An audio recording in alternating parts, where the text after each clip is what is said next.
প্রত্যেকটা দিন গাটুরা ১ নাম্বার থেকে ২ নাম্বার এবং অনেক সময় মিরাটি পর্যন্ত এই জ্যামটা যায়। আমাদের ব্রাহ্মণবাড়িয়ার জনজীবন এত কষ্টের বলার মতো না। এখানে তো মনে করেন গাটুরা ১ নাম্বার থেকে মিরাটি পর্যন্ত জ্যাম, এটা প্রত্যেক দিন লেগেই থাকে। আমাদের প্রত্যেক দিন চলার রাস্তা এটা। প্রত্যেক দিন আমরা ওই জায়গা দিয়ে আমরা চাকরি যাইতে হয়। তো এত কষ্টের আমাদের ব্রাহ্মণবাড়িয়ার জনজীবন একটু জাগার জন্য। আরেকটি হলো আপনার এই ফরিদতলা এবং বিরাসার থেকে ফরিদতলা প্রচুর জ্যাম, মানে যেটা বাসায় প্রকাশ করা যায় না, এরকম একটা অবস্থা আমাদের ব্রাহ্মণবাড়িয়ার জনজীবন। বিরাসার তো মনে করেন বিরাসার থেকে এই আপনার ফরিদতলা পর্যন্ত প্রচুর জ্যাম, এবং এখানে আবার গাঠুরা থেকে মিরাটি পর্যন্ত প্রচুর জ্যাম, যার কারণে আমরা একদিকে না চতুর্দিকে ভুগতেছি। কারণ এদিকের জ্যামে, বিরাসার এদিকের জ্যামে, আপনার টাউনের এদিকে মনে করেন শহরের ভিতরে এরকম একটা পরিস্থিতি, শহরের ভিতরে হাঁটার মতো কোনো জায়গাই নেই। এরকম একটা পরিস্থিতির মধ্যে আমাদের ব্রাহ্মণবাড়িয়াবাসী পড়ে আছে একমাত্র এই রাস্তাটার জন্য। এদিকে একটু ভাঙা, বিরাসার থেকে এই ফরিদতলা এদিকে ভাঙা, এই ভাঙার জন্য আমাদের এরকম একটা অবস্থা হয়েছে। আমাদের দৈনিক মানে এই চাকরি যাওয়ার যে রাস্তাটা, এই রাস্তাটা এরকম অবস্থা, প্রত্যেকটা দিন এই জ্যাম লেগে থাকে।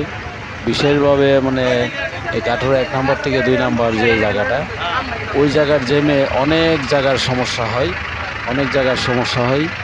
এবং আজকে গাঠুরা এই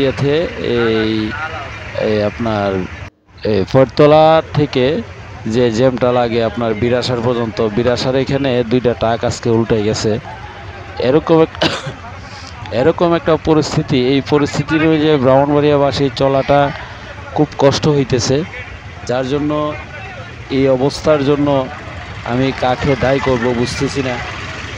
তো আমার মনে হয় আমাদের বর্তমান অন্তর্বর্তী সরকার যে আছেন, ডক্টর ইউনূস সাহেব যদি এই জায়গাটা দেখেন, আর ওই জায়গা যদি উনি কাজ নাও করাইতে পারেন, জায়গাটা যদি মনে করেন রুলার দিয়ে একটু সমান করে দেয়, তারপরেও মানে ব্রাহ্মণবাড়িয়াবাসীর জন্য জীবনটা বাঁচবে, রক্ষা হবে।